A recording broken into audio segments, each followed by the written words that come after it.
You are listening to Squid and the Ultimate Leafs Fan.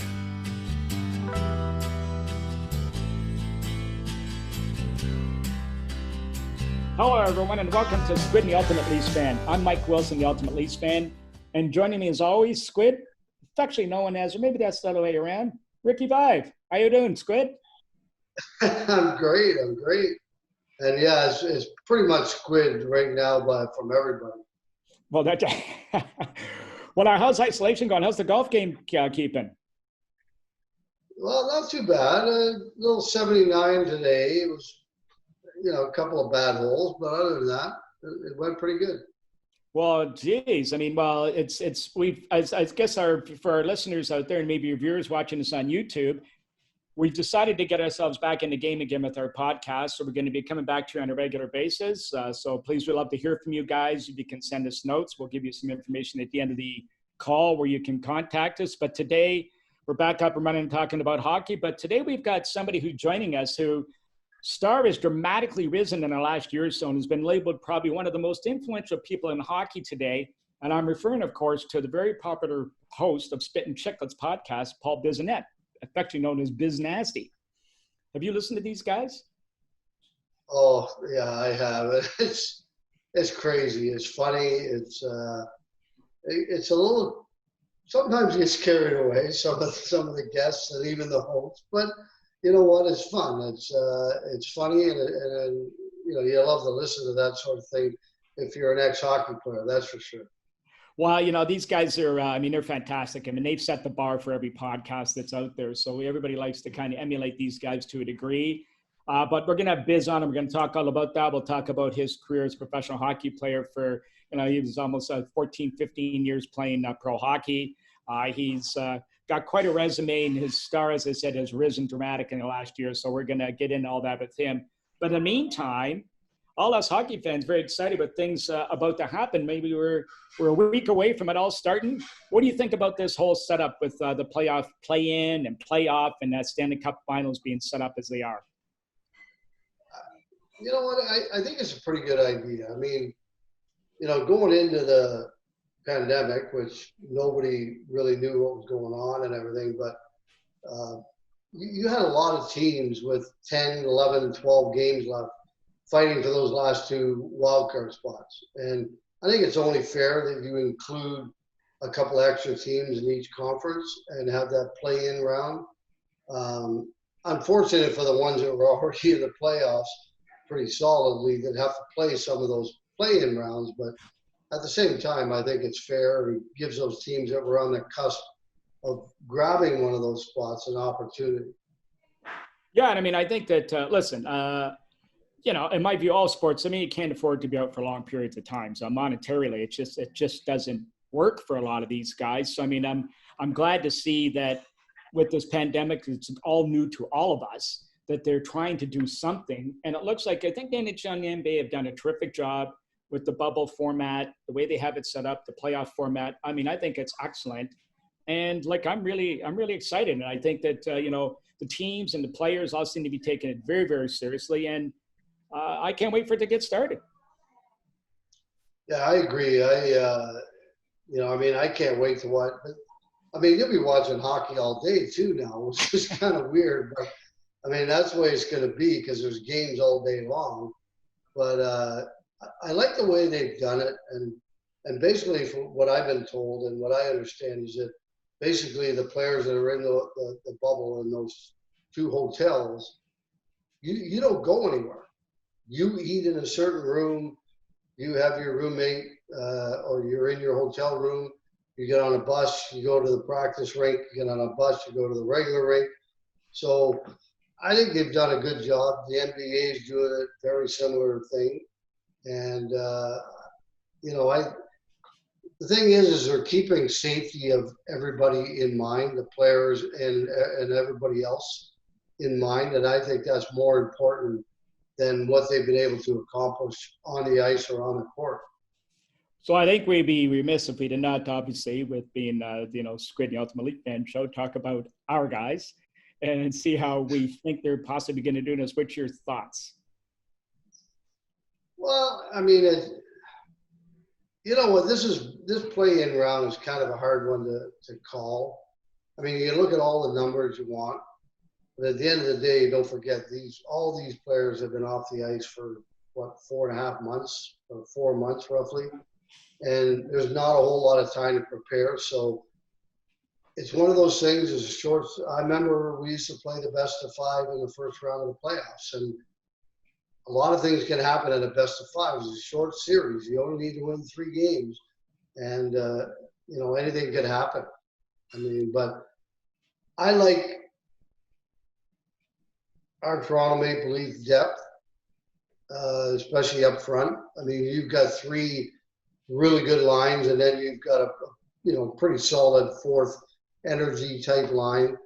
Defense could be a little bit better, I think, but all in all, they performed pretty good after the coaching change this year. And then you got Frederik Andersen back there, who, I mean, he could be brilliant and take them all the way to the finals. That's the type of goaltender he is. And there's no crystal ball. We don't know how he's going to play. He's typically a slow starter at the start of every season. So does that play into it?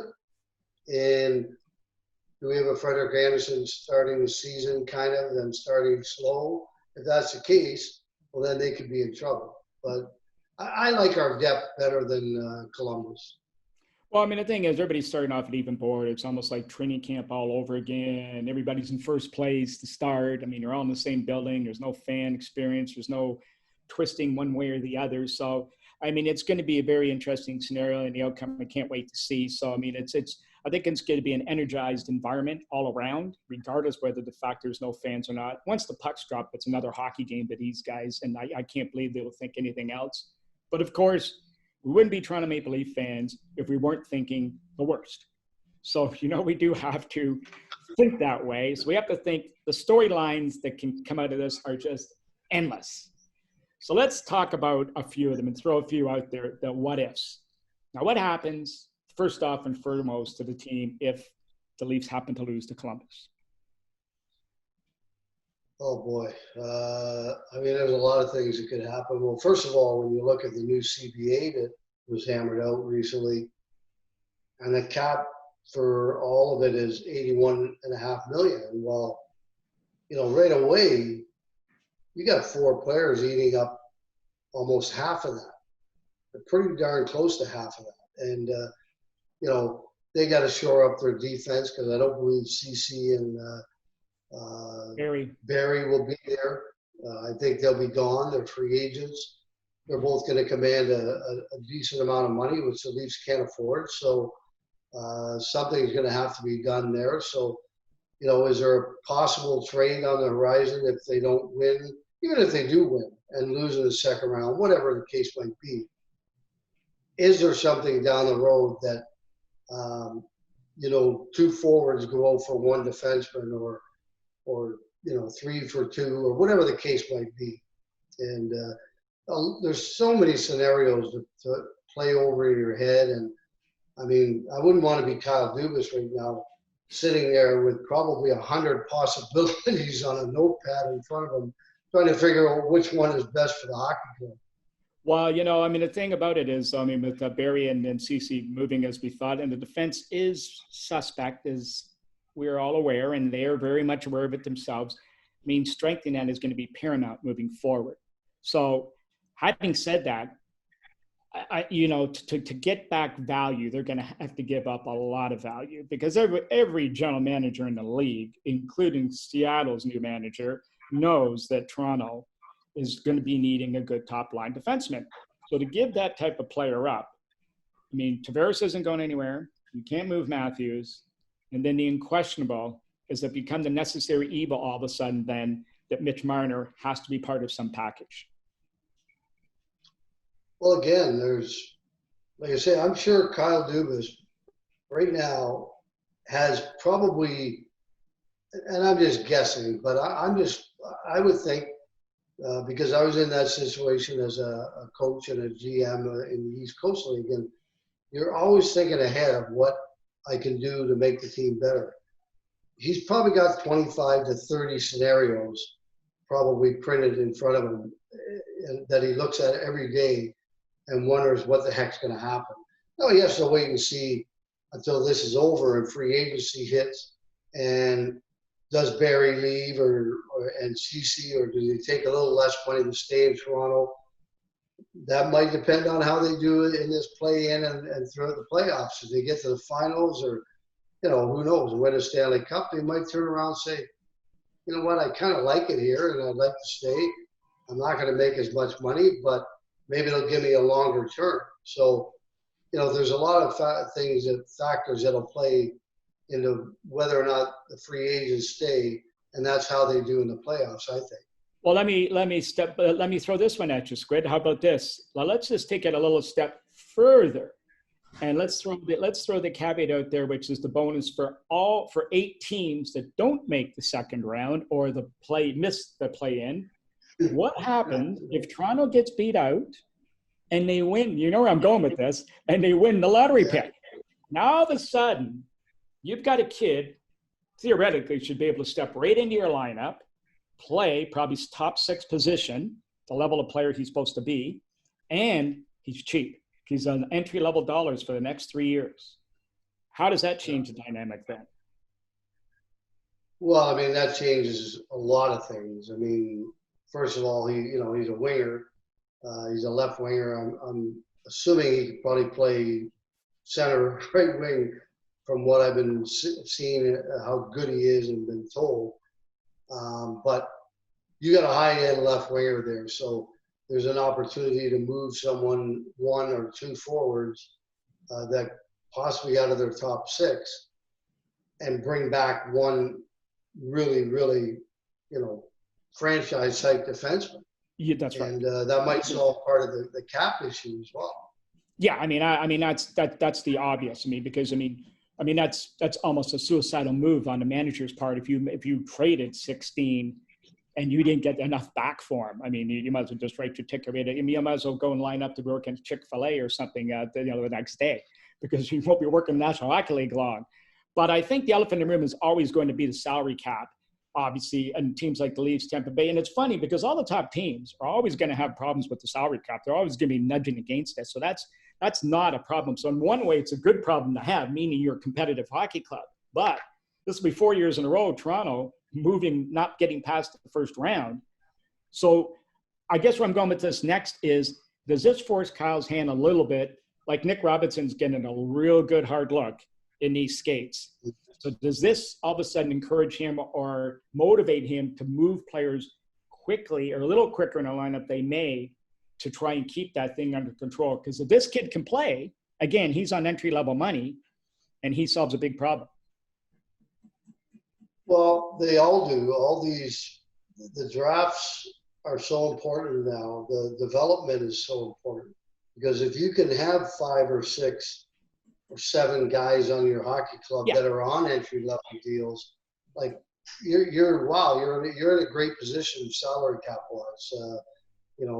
If you got that's only $5-6 million on your cap if you have that many on their entry level contracts. Now bonuses, I guess, kick in and count as well, but still, the draft picks and the developing of those draft picks are going to be so crucial over the next few years because of the cap staying at $81.5 million. And the good teams in the league cannot afford to keep everybody they have. They're going to have to get rid of some of their top players that are making big money. Well, I mean, again, Edmonton could be another one. Yeah. I mean, the Edmonton Oilers could very well be another team that could be in that situation. Well, that's the other thing. I mean, we've talked about this before on our podcast with Dubas, the wonderful job he's done. Again, with no salary cap in the minors, he's been able to bring all these guys in on those low average NHL contracts, like $700,000-800,000, to play in the minors, like kids like Agostini and all these other guys that he brought in. He's built some real depth at that level. So, I mean, that's a good thing.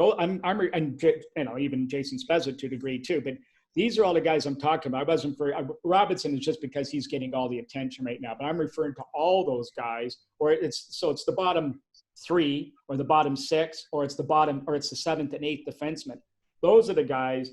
This is where it's critical, where the manager could make a mistake because you want to push one of these guys too far. But I think where the Leafs have a little edge is the fact they've got enough depth that if somebody doesn't perform, like Pierre Engvall is sitting out watching while Robertson's playing. Well, if Robertson slips, he's in there, and Agostini's staying on the sideline, and he can step in and play. He's leading the Marlies' basic game scoring all year. Yeah, there's no question that the depth that they have on the playoff roster for this year, and I can't even remember what the number is, but it's, what is it, 40, 50 players or something, or yeah, 40 something. Anyway, they're in good shape. I mean, they got some guys that have played well in the American League. They've got Robertson that we talked about coming out of junior, who could probably step in and do a pretty decent job. Is he ready? We don't know. We'll find out, I guess, in short order. But the Marlies, they have several guys. Agostini, you mentioned, and a couple other guys. They got the Swedish defenseman down there and a couple other defensemen that I think in a pinch could step in and do a pretty good job. They may not be NHL defensemen yet, but I think they could step in and kind of fill a hole of the fifth, sixth, seventh, eighth defenseman very, very easily. Now, before we get to Biz, I think we're just going to, one more thing we'll talk about is, now you're a team that's sitting down 2-0 in the play-in, and all of a sudden now, does it all of a sudden almost become the thought of process to maybe let that next game go because you've got a pretty good shot at maybe winning a big pick here? Do you think, I mean, those are all the conspiracy theories that are going to come out of this over, some teams. But again, in this day and age and in a win now environment we are in all sports, and this kid, Lafreniere, he could be a game changer. Is it worth the risk? I mean, no. Well, in my mind, it's not. And I don't think the players would ever look at it that way. I don't either. No, I mean, you want to win. And it's funny, I was looking at some scrapbooks last night, getting ready to get out pictures for the book coming out in the fall. Nice. Slide in there by way for the promo on the book.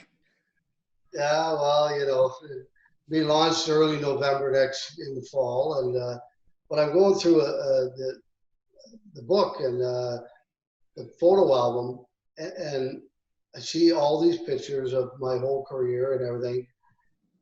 And the last page is blank. And it says, reserved for the Stanley Cup. That's how we thought. I'm pretty sure that's how they're thinking now. We don't want to lose just to try and get the first pick overall, if in fact we were the team that got it. No, I don't get it. The one thing I will say, though, is I think it's going to be a little bit different for them going into this with no fans. And I say that because my son plays in the ECHL with Cincinnati as a player assistant coach. They probably played the last hockey game. It was in Toledo the night that the NBA were playing, and then it was all shut down. And they played without fans. And he told me, he said, it didn't matter how the game was going or you're in the corners or battling. He said it was really, really hard to get up and really, get into it, he said, without the fans. So I think they're going to, it's those games you get behind 2 or 3 goals. There's no one there cheering, trying to get you going. So I don't know. It's going to be, I think they're going to find it very, very awkward. Well, you know what? On that note, before we get to Biz in the next minute, what I'd like to say is for all those guys worrying about playing in front of an empty rink, they can come on up to Markham at 10 o'clock on a Sunday night and watch my team, the Duchess, play in front of the rink rats. Okay, and all I can tell you is our team, they don't drink any less, win, lose, or draw.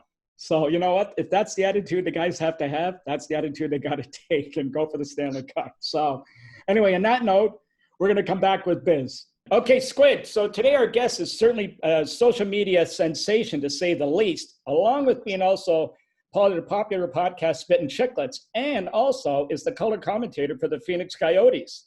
But before all that, he had a long-time career playing pro hockey with stints in the National Hockey League, He played junior in the O, player of the game in the prospects game for Team Orr, couple under 18 gold medals. Man, oh man, what a career. And then Calder Cup with Manchester. We're going to get into all of that with the one and only Paul Bissonnette. How's it going, Biz? Well, first of all, two things. I only do these interviews because I like hearing my tires pumped right off the hop. So thanks for having me on. and Rick, a veteran move, and I do the same thing on our podcast, is I make somebody else do the intros because those aren't easy. So thank you very much for that wonderful introduction, Mike.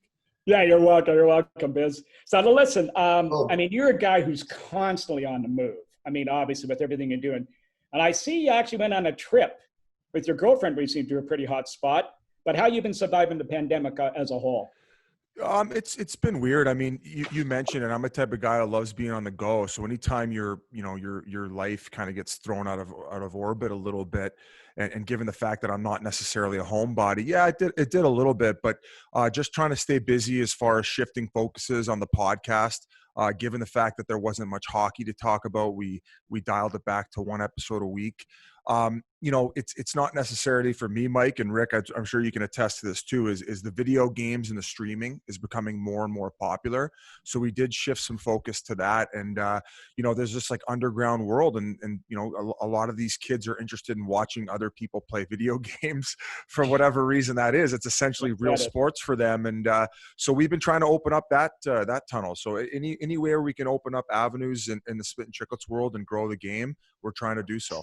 Yeah, you guys have been doing a phenomenal job, obviously, with that. I mean, it's just remarkable what's been going on. But I would be remiss, again, speaking of Spittin Chiclets, walking right into it. The name today, the juvenile side of me came out right away, along with every other guy, was Seattle's name, the Kraken. I mean, this is going to be, this could be laid up on a tee for you guys with all the names and the fun you could have with it. Biz, I got to throw that one to you.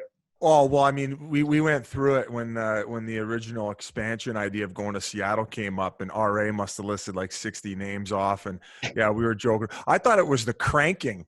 And then they all joked around about cranking it. But no, I think it's a great name. I really like the logo and how simple it is. In the one anchor, they implemented the Space Needle in it. So they just there's a lot of thought that went behind it. And, I think it's great. I think Seattle definitely needs another sports franchise. I'd imagine that considering they're getting the rink, an NBA team wouldn't be probably too far behind it if they're looking to expand. I know they already had one, but it create the rivalry with the Vancouver Canucks. And I think at 32, that's the perfect size. I don't think you need to water down the league anymore. And Rick, I mean, I'm sure you could attest to that when you were playing, I think teams were a little bit more stacked, where I think you don't want to water it down too much because you want more and more talent on each team. Yeah, and I think I think obviously parity, makes the league a lot more exciting. And when I was playing 21 teams, you had 4 almost dynasties, so to speak: Edmonton, the Islanders, the Canadians in the 70s, and it was the same teams year after year that were going to Stanley Cup finals, winning the Stanley Cup. So I think this is great. I love the parity. I love the parity in the league right now. And any given night, anybody can beat anybody. And more than likely, this team may not come out of the gates as good as Vegas did, but they'll be pretty close. I think they'll do it right, and they'll end up with a pretty decent team. Yeah, absolutely. Good ownership group as well there. Yeah, I think that's the whole key to that. I mean, obviously with Vegas, the expectations are going to be pretty high from these guys. But dealing with what we're looking at now around the corner here, I mean, with the play-ins a week away, we got, the NHL has done, I think, a remarkable job with the players and the owners coming together and working with this CBA for the next number of years. And the great part about it all is the Olympics look like they're coming back in 22 and 26. What's your thoughts about all this, Biz? I mean, I've heard a couple comments, but I mean, you got to be excited. I mean, just overall, yeah, you said it. Just these guys need to be applauded at the league, and especially using this time right now to not only figure out a way to get hockey back in action and doing so safely, but also using that time to renegotiate the CBA.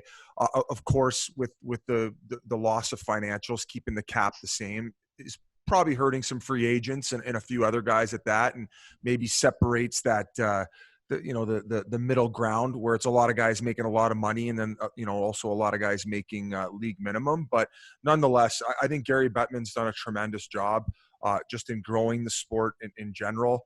Of course, the $650 million expansion fee for Seattle is not going to hurt the finances there, and of course the $500 million from Vegas as well. But just over and just how smart they're being about how they're bringing everything more digital. They're allowing the guys to show their personality more, which, if you have a little bit more of that old school mentality, I could understand it, but adapting to that new consumer and these younger people who are constantly on their phones. And I don't think just the game is enough, where they want more and more and more. And I think the league is doing a tremendous job in giving them that. And really, I mean, I know David Stern and Bettman were close, and he liked to follow a lot of the models that the NBA used.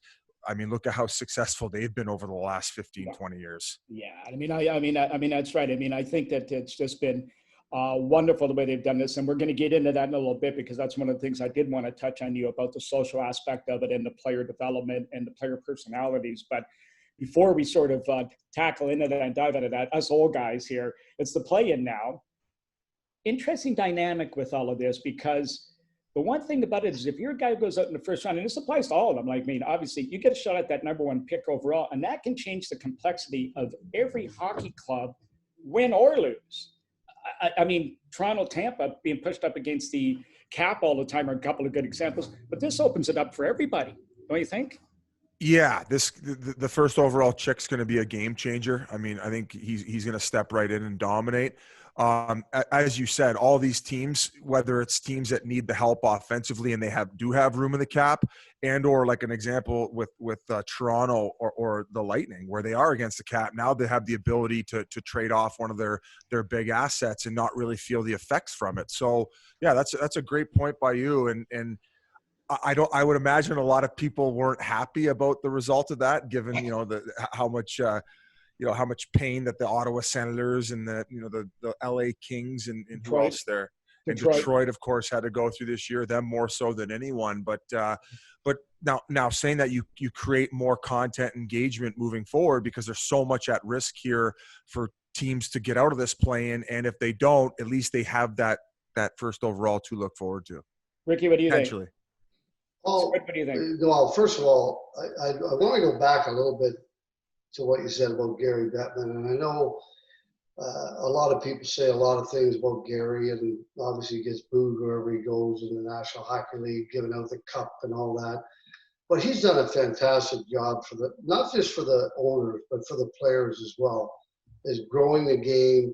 The revenues are through the roof compared to what they were, say, in the 80s and even the 90s. So I think he's done a fantastic job. But what does this say to you about what hockey players are like? And I don't want to trash any other athletes in any other sport, but how easily they talked and they massaged everything and made sure that this worked. That says a lot about what hockey players are made of, I think. Yeah. No, I couldn't agree more. And as you said, it's not necessary to bash other sports. I just think hockey players are just, they're softer spoken. They're very respectful. And I think that at the end of the day here too, is they understand that it's hard to have an argument publicly when the minimum amount you can make is in the high six figures, where the general public, they won't be able to reason with you. They're like, hey, figure it out. It's billionaires versus millionaires. Whereas, yeah, that's probably why they were able to get a deal done so quickly. And given the work that Bettman's done, even if you are on the low end of the totem pole there, other than an E-Bug goalie, because I don't think they're getting paid anything. we're going to have to ask, what's his name from Toronto there? I'm drawing David Ayres. David Ayres. Yeah. He might be making a lot now. But think about it. I mean, these guys have a great pension as well. And when they renegotiated the CBA, when they went through the half a year lockout when I was playing, every player, every year you played after that lockout, you get $20,000 towards when you hit, I believe it's 62 years old. So if you end up playing 5 years nowadays, when you hit 62 years old, you got $100,000 coming to you every year. And yeah. I mean, you just talked about hockey players and how humble they are and how they can live. I mean, I don't think many hockey players are spending over $100,000 a year. There might be a handful of them, but and it just goes to the league minimum amount. I know when I was playing, when I first stepped in, it was $500,000 for league minimum. Christ, I was filling water bottles. Gee, I was the highest paid door opener in the world that year. Okay, so it's an incredible what they've done, and I think it's a testament to the players as well, and I guess of course we can't leave out the fans, because what they have to pay for tickets in order to consume NHL hockey nowadays, it's not cheap, especially in Toronto. Rick, you know that more than anyone. Oh boy! Oh no, he was playing. I know that more than anybody. Biz, I had to pay for them. Yeah, you know what? It's well, first of all, I would have loved to have made the league minimum that they have today. I think my highest was about half of that, and but you know what? That's fine. There's a lot of guys I know my age and even a little older that are real bitter at what players make today. And I had one guy, and I won't go into his name or talk about him, but he was adamant about how the hell can they pay Connor McDavid $11.5 or $12.5 million a year. And I said, well, okay, first of all, he's probably, if he's not the best player in the league, he's pretty darn close. I said, how many of his sweaters have they sold? I said, there's probably 2/3 of the league on any given night have 5 or 6 empty seats, 1,000 empty seats in their building. But when he comes, they sell every one of them. Yeah. So why shouldn't he make $12.5 million? And I don't have a problem with that. I really don't. These guys earn that money. They go out, they do their job. It's not an easy job. It's not an easy thing to do night in and night out. There's a lot of pressure that goes along with it. And but you know what? I think they deserve to get paid what they are. Well, two things. He's the most electrifying player I've ever seen play hockey. What he can do and how fast he can move. Aside from me. Yeah, but of course, aside from you. But that's actually the second point I was going to make is for the guys who did pave the way and did it for a lot less, and clearly I think people could see there was probably a lot more passion, at least at that time, involved for less dollars. You guys are the legends. You guys are the ones who made it possible for us to make that type of money. And if anyone says anything different, they're out of their minds. Yeah, I mean, I think that's true. And it's just each generation of hockey player that does that and lays the groundwork for the next generation. I think that's one thing that hockey's done very well. The greed mentality isn't quite as prevalent as in some of the other sports, but again, we're biased where we think towards hockey players. So one other thing I talked about now, for our listeners that aren't aware, Biz is actually, as I mentioned at the beginning of his introduction there, I really gave him a good pump in his tires. The color commentator for the Phoenix Coyotes. Now, Biz, this is your first playoff with these guys, isn't it? Doing your job as a color commentator? Yeah, I wasn't able the past 2 years. Team wasn't as good, but now that we got Kessel, Hall, and some young prospects who are chipping in like Connor Garland, it was a fairly successful season. They were going to have to claw their way in if they were going to do it the regular way. So fortunately for the 24 teams that were able to participate in this year's, they're going to take on the Predators. I'm excited. First starting out, I had Bob Heathouse, who does the play-by-play for the Coyotes, help me out a lot, along with Tyson Nash. Rick, I don't know if you guys are familiar with him, but he had a solid career. And it's funny, we have extremely similar personalities. And we actually share the exact same birthday. So he was a guy that, he put me under his wing and helped me out in my first year. Especially, I don't think the Coyotes won a game in regulation my first 21 to 22 games that I called. And it was just one of these crazy starts to the year they had. And they had injuries, they had terrible luck. And it was difficult because I typically like to keep it positive, and I also know what these guys are going through because I was a player as well. And I felt so stupid on the radio because I had nothing positive to say. But luckily I found my groove, and it's been a blast. I'm very grateful to have been given that opportunity for a team who I got to play with for 5 years and get my feet wet in the media world. And they've been great at giving me a long leash as far as to do all these other things that I've wanted to do. Well, it's great for the brand too, for them. I mean, because the tie goes right to you and to them. So I mean, I think it does help. And again, that's the branding, and I think that's one thing that Coyotes have taken notice. And I know the coach Talk's a good buddy of mine, and Awesome guy. he lived through those 21 games. Like that was Yeah. his introduction coming into that hockey club, and he That survived. that was very difficult for him, and it was tough to see him go through that because given that they didn't have a strong team in Tampa, and then he was let go by them as head coach, but then had success as an assistant in Pittsburgh. I think he wanted to prove to not only himself but a lot of people that he could handle it. But he's had he's progressively been getting better and better as a head coach, and he's done great. And going back to the comment about the brand situation and helping out the Coyotes.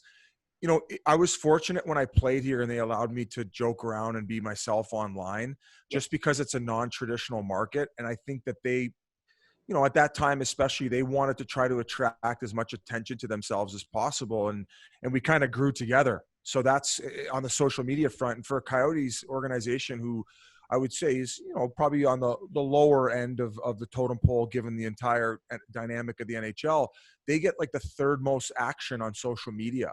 And that's popular because there's a lot of advertising dollars there. And if you can gain those, then you can transition that into playing players and getting better development and whatever it may be. So they've been very open-minded, and it's helped me out personally. And I think the organization a little as well. That's awesome. I mean, now again, just getting back to what's going to be happening in the next few days, with everybody starting fresh with a few months off and all the injuries have been recovered and players are feeling good, hopefully, and it's a level playing field. Can we really say, or my thinking is, there really isn't any pressure on anybody really to win, like there may have been sort of the beginning of the year or halfway through the season. I mean, it's almost like now everybody's got a shot and everybody's got that second win. I mean, don't you see that? I would completely agree, especially for teams where it looked like they were on the outside looking in. Where to me, it's anyone's game. You don't know which guys were keeping in proper shape. If I had to put one team under the gun, though, at least to go a few rounds, let me pick two. I think Toronto has to beat Columbus, Absolutely. And they have to show some type of progress. And if they don't do so, they're already heading towards cap issues given their young core group.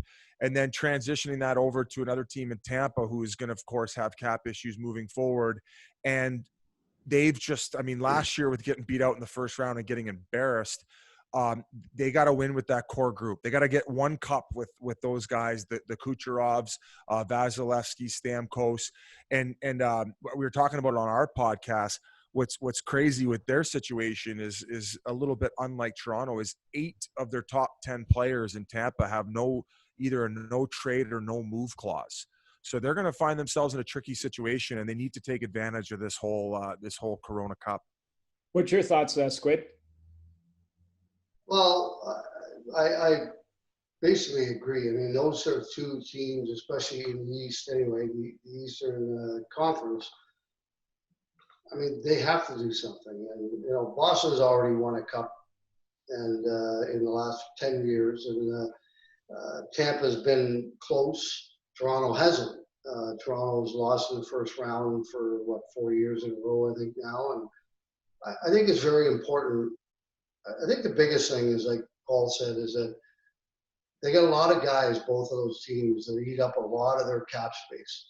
And time's running out. You can't keep those guys forever because they don't fit under the cap. And so it's kind of at the point now where if they don't do it this year in the 24-team format,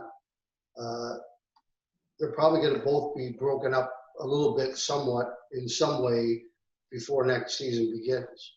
And even there, you with the amount that they're spending on, I think Toronto right now, their top 8 players eat up 77.6% of their cap.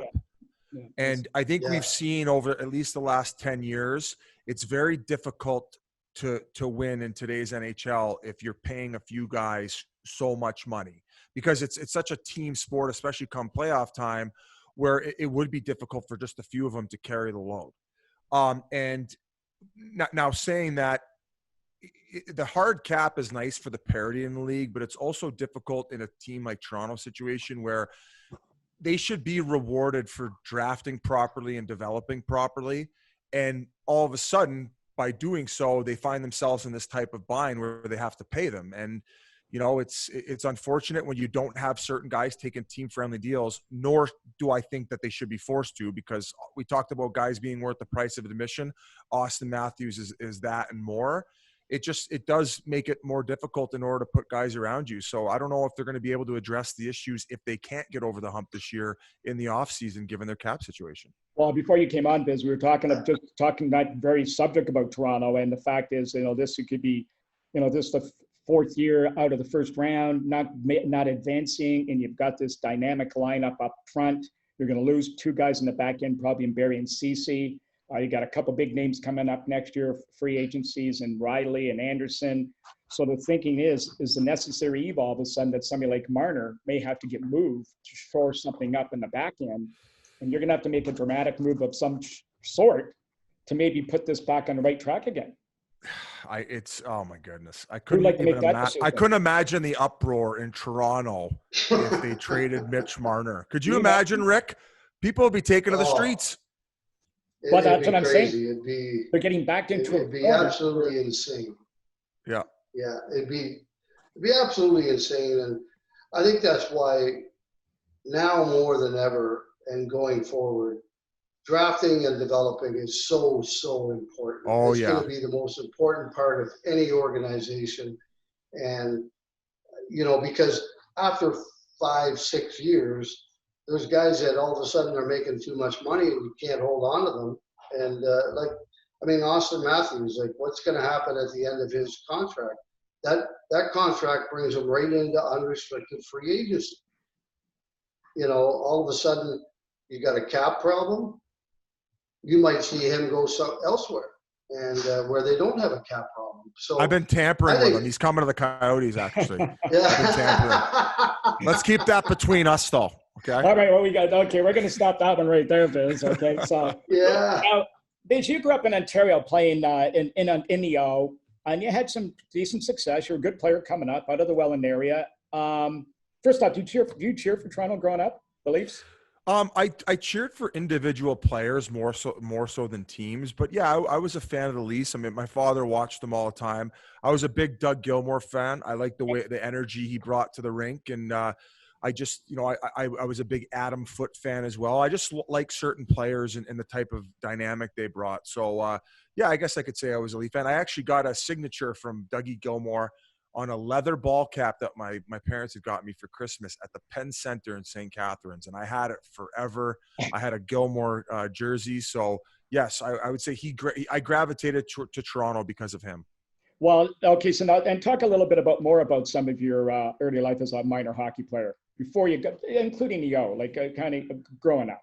So I played in Welland, and I was often cut from the AAA teams up until I think it was till Adam Major that I finally made the AAA team. And I thought that early on it was a good thing because I got to go down to single A. I got to be comfortable and actually get ice time and develop. I think so many parents and kids are so obsessed with maybe playing at the best level where, that's not always the route for everyone. And I was fortunate to, as I said, to get that type of ice time, I ended up developing. And then Pee Wee Minor, when contact came in, that's when I really accelerated. And Welland Minor hockey, we had a lot of good players. Rick, you might even know some of these names. Like Nathan Horton played with the Welland Minor hockey system at our age. Yeah. We had Jamie Tardif as well. He got a few games with Boston. Jamie Tardif, yeah.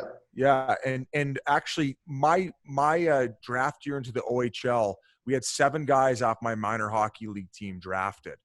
And it was very special to when I eventually got to the NHL, going back to Welland, we had 7 players in the NHL from Welland at one time.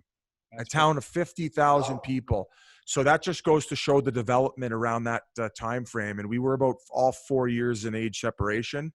And, I'm forever grateful. We had a coach, Mark LaRose, God rest his soul. He passed away recently too. He was a lawyer in town, and he used to pay out of his own money so we could get practice time. He used to rent out a part of an old factory where we would go and shoot pucks. So I think part of developing players is having a strong community as well. And, I know Toronto, how expensive it can be to get ice time and development, but I think we had the advantage there because we just had a lot of people in the community that cared and were willing to sacrifice not only their own time, energy, but also money. So I was very grateful. So Malkin, so continue on that theme. You got drafted in the 4th round in the 03 draft by Pittsburgh. Yeah. Coming from Welland, and the town is so proud of their players and what they're. How was that day for you, like as a hockey player getting drafted? Oh, geez, okay. So the draft was in Nashville, and I was actually projected, I think, 56th overall. So back then, they used to do the first day, the first 3 rounds would go, and then the next day it would be 4 through 9. And I think now the NHL's changed to only 7 rounds. And, I go there with my new suit, and I was excited, and I ended up dropping to the 4th round. So I spent that whole first day with my thumb up my ass, Rick, and I was upset. I was upset that I didn't go, right? I felt like I'd let my family down and all my family and friends who had traveled to come watch that, and they could see how upset I was. But, I wasn't a guy to sulk and suck on my thumb, so I ended up going out with all the guys who I'd played under 18 with and knew that night because they'd been drafted in the first 2 rounds first 3, excuse me. And, we went out and got drunk. And I ended up, meeting a nice lady, and I played a road game, as they say, and I was roommates with Dan Fritchie, and he'd gone in the first 3 rounds as well, and he took off. So when I went back to my room in the morning and I woke up a little bit late, I had to go put my suit back on and go to the draft for second day. Well, what do you know? I changed out of my suit to go out the night before. My suit was gone. Thank God my mother had packed my backup suit, but mind you, it was a who shot the couch. This thing was awful. Okay, so I used to throw my dress pants of my second suit in the washer then dryer. That's how fucking bad this suit was. So I show up here with my hair all curly and going crazy, and in this terrible suit. And I was drafted by the Pittsburgh Penguins, who I had a great meeting with. I let out a big yell when I was drafted. I was so excited to go to that team because I'd had such a good meeting with them. And I was, of course, drafted as a defenseman and ended up switching to forward. But it was a weird day in Nashville, but a great one at that. Well, Squid, let's see you top that story. Your draft day. Very similar. In 1979, when I was drafted. When dinosaurs roamed the earth. Well, there was a few. The WHA was merging with the National Hockey League that summer, and that was a whole thing that went on for pretty much. So we had the draft was in August, and prior to that, you used to go to the Queen Elizabeth Hotel in Montreal, which you know how much fun that would have been, going to Montreal, the Queen Elizabeth Hotel for the draft. I heard it's a decent city. Yeah, it's okay. It's but so it was a phone draft. So here I am in PEI, and I'm at the fire hall, which they called it. It was a place where the old firemen used to go and drink, and sitting there with my buddies and everybody, just waiting for the phone to ring and see where I was drafted. And so it was kind of different for me in that way. It would have been nice to be able, and it's funny because years later, Justin was in 07 was in the draft, and it was in Columbus, and I took him down to Miami, Ohio, which is only a couple hours away, for his I don't know what it was before they started classes, and I said, let's go to the draft. Like, he goes, no. Like, Rick Kern was his agent at the time, told him not to go because, he didn't think he was going to get drafted. And I said, let's go. I said, you're going to get drafted, and it's not going to be that, it's not going to be real low, but it's not going to be real high either. And I regret that day to this day because he was drafted 92nd overall, which at the time was not bad. And, it would have been great for him to go down. Berkey drafted him in Anaheim, and it would have been great for him to go down and meet the brass there and everything. And we didn't go because he was worried because his agent told him that he didn't think he was going to get drafted. Wow. And so that's one of the things I regret to this day, because I wish I had taken my son there, and I would have heard his name and I could have, he could have went down on the floor and met all the press. Yeah. But I think it's recommended though at nowadays if you're not going to be a first rounder to not go if you're not at least projected.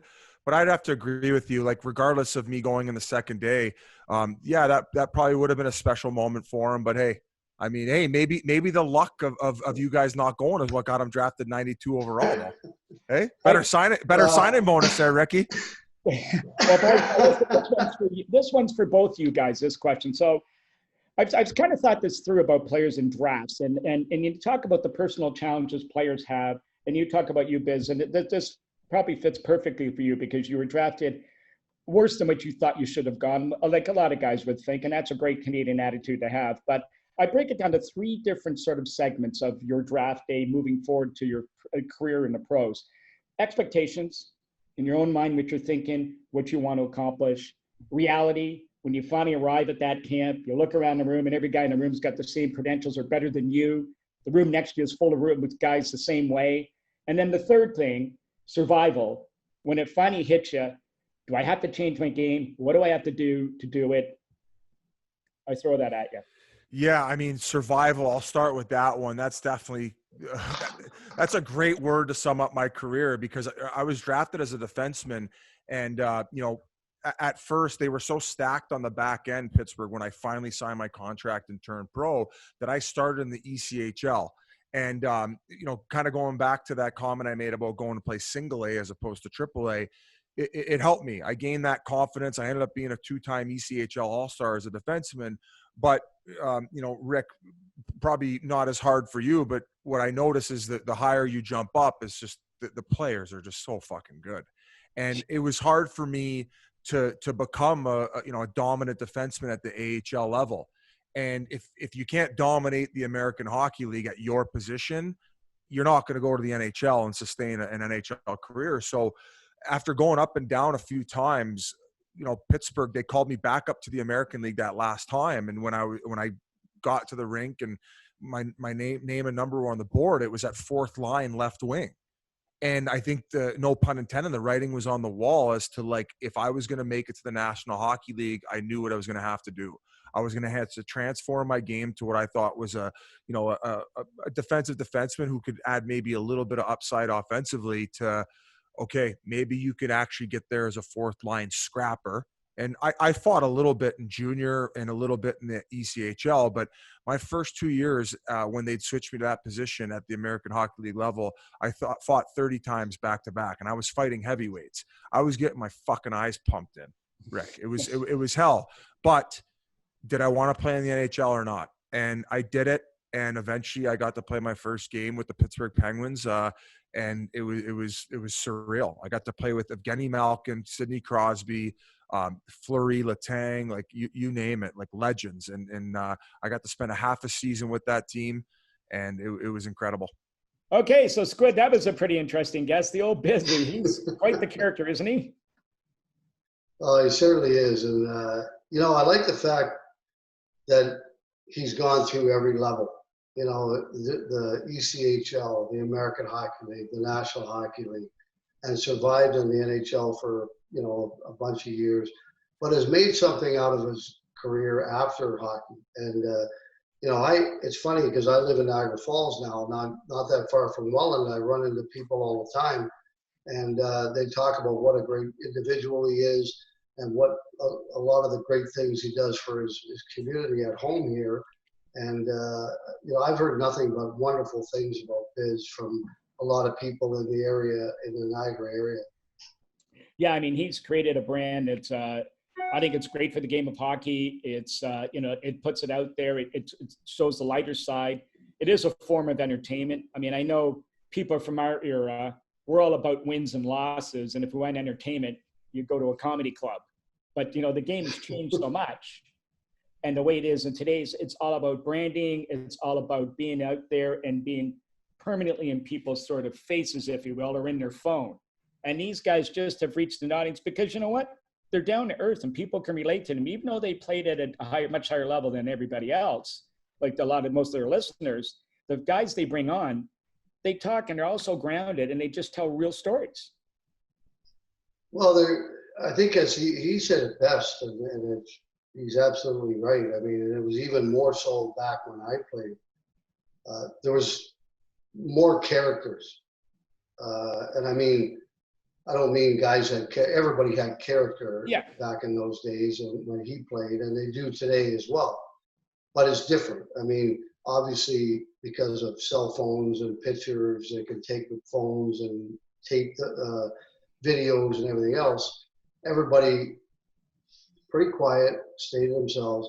But there was a lot of really funny characters when I played and when he played, and that's why I think they do it, because they want everybody to know what it was like back then and listen to the stories that these guys are telling about what happened back in the 80s or in the 90s or in the 2000s, you know, so when everything was much, much different than it is now.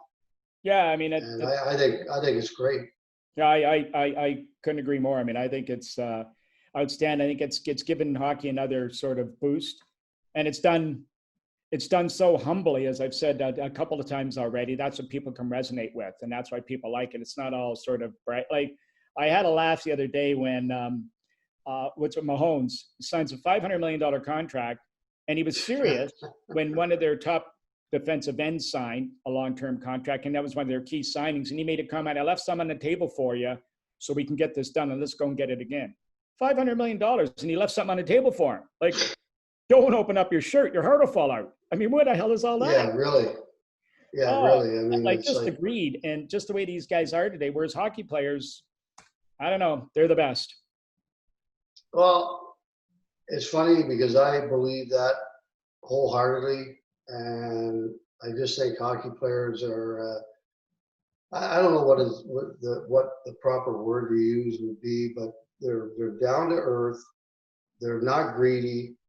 They want to play. They want to win, and they're always, you know, with their buddies that are on the same team, and there's no animosity, it seems, in the game of hockey.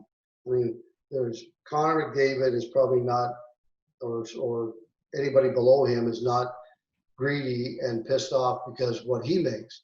No, they're happy for him, because the more he makes, that means the more they're going to make. So, Absolutely. but you look at when they're at the All-Star game, how much fun these guys are all having together. I mean, it's incredible. And when I went to All-Star games, it was actually hitting in the games. And, you know, guys wanted to win the game. And now it's fun.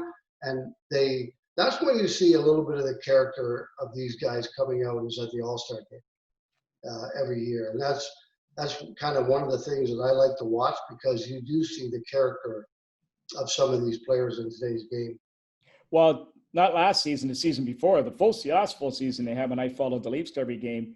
One of the highlights of the season was when they went to Minnesota, and they had the Gardner Classic where they played in the outdoor rink. And the rink is right across from the XL Center, and it's just this tiny little rink, like an outdoor hockey rink. There's little kiosks besides that sells hot dogs and drinks and stuff like that. And there's a spot benches to put your skates on. And, you know, if they play shinny, they're playing shinny. But the players played an outdoor game, 3-on-3, a little mini tournament. So I walked over to watch it, and there wasn't a greater feeling. I remember it was the November 30th, and it was a crisp, cool day. So you could see your breath, and you come around the corner and you hear that clanging of pucks off the boards, skates cutting the ice, players' voices, and then all of a sudden you see the players skating around. They can see their breath, and it's just one of those moments that just captured you to go, it was so Canadian. It was just should have been wrapped in a Canadian flag. And the best part of the whole night, or the day, that was in the afternoon, was when the players were leaving the ice. They were stopped at the little kiosk, and they have their full equipment on and their skates off and their helmets and everything still on, buying hot dogs and drinks. And there they are walking to the team bus, eating hot dogs, drinking their drinks like they're 6 years old again, and just big smiles on their faces. And it was so captivating for me to look at that. It was just one of the most awesome moments. Well, at least they waited until they were finished practicing. We used to eat those shows at the Quebec Colisée and the Montreal Forum before the game. 3 or 4 of them, by the way. Oh, geez. And because they were so darn good. I mean, yeah, they were incredible. And but you know what? It's funny. I got to play in the alumni outdoor game in Detroit at Comerica Park and then again in Toronto at BMO. And I got to tell you, it was two of the greatest days of my life. Brought me back all the way to when I was a kid and played on outdoor rinks and so on and so forth. And it was so much fun to be out there with a lot of the guys I played with, some of the guys I didn't play with, but played for the Maple Leafs at one point or another. And I just had a blast. It was so much fun. That's awesome. Well, you know, we've come to that time again where time is not our friend, so we've got to call it a day. We had a blast today. We want to thank Paul Bissonnette for joining us today. Full of great stories. We are going to release that one in a couple of days. Well, we should release it, I think, on Saturday, as we tape these on Thursdays. So any of the listeners out there want to send us questions, you can reach us at my Twitter account is at uleaffan, pardon me. Ricky's Instagram account is Rick Vaive. The Ultimate Leaf Fan is mine. And we're going to have a YouTube channel, Squid and the Ultimate Leaf Fan, soon. But for the time being, we'll just put them on the Ultimate Leaf Fan, so you can go to that and watch it. If you want to send us a note, give us some information or some critiques about what you're thinking of the show and any questions you may have for us, feel free. But folks, until next time, thanks for joining us and looking forward to the next one.